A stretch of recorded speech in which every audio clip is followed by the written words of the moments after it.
everybody. Welcome to another show of A Mexican Crossing Lines. We're streaming on Facebook. We're streaming on YouTube at Duke 1517, and we're streaming on Twitch at A Mexican Crossing Lines. Why don't you invite some friends? Invite them over to watch this TikTok University segment with Cindy and me. Welcome, everyone. This is a great opportunity to learn about the things that are happening in America today and where to find more resources. So follow us on all of our social medias. You can find us on Twitter at media_PPP. And of course, follow us on all of the other social medias. You can also call into our call-in line and leave us a message at 701-566-0917. Or you can email me at cindy@kppfm.com or Duke at kppfm.com. That's right. Who said we can't teach CRT, so listen and learn.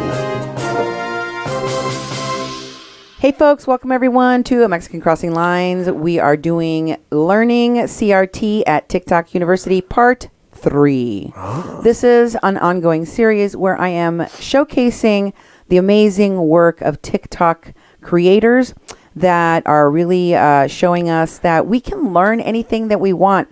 You know, in today's world, Duke, people are looking less and less toward the institutions of higher learning and learning at any level and turning to other resources. Did you know that you can get a pretty much near free education by just checking things out of the library? Actually, I learned that a long time in college. I noticed that they had books in the library. Like I wanted to take a photography class, and the book for the photography class actually wasn't in the library. It was in the bookstore. I bought the book for $20, and it had every step you needed to take. All I needed was access to a dark room, and I found one for free. I learned the whole photography class without having to pay credits for the photography. The same goes with history. I mean, TikTok's been a place where you can learn about the news and learn about what's going on 3 days before, mainstream media even touches the subject. Actually, that's Twitter. Oh. And YouTube even. TikTok is actually, I would say, a week, 7 days to 5 days ahead of all of the other news. By the time you're seeing it on your CNN or your ABC, it's already been old information. That's right. And you can access information on your own. You don't have to wait for MSNBC to curate your information for you. You can curate your own information. And you know what, Duke? What? The newer generations are doing just that. Mm-hmm. They are getting their information from Twitch. They are getting their information from TikTok, from all of these other sources. But as we know, social media and all media platforms are shaky. They're on shaky ground. That is why we created the People's Press Project. That is why we created KPPPLP, because we wanted not only for folks to have a nonprofit, non-commercial, not beholden to sponsors, not beholden to any corporate entity for the information that you receive, but beholden to the people. And we are broadcasting here on your local radio at 88.1 FM here in the Fargo-Moorhead region. But we are also available on all social media platforms you can find us on. And we are aware that we can get more information faster through our own, research, going online, the internet, the library, all these things that can give us the information that our government, that our schools, and that our media is not telling us. In fact, Duke, the Boston massacre that we just saw, the mass shooting that we saw just a couple of days ago, and the one that happened just yesterday in California, these things are happening more and more frequently. We're seeing them taking place every day all over our country.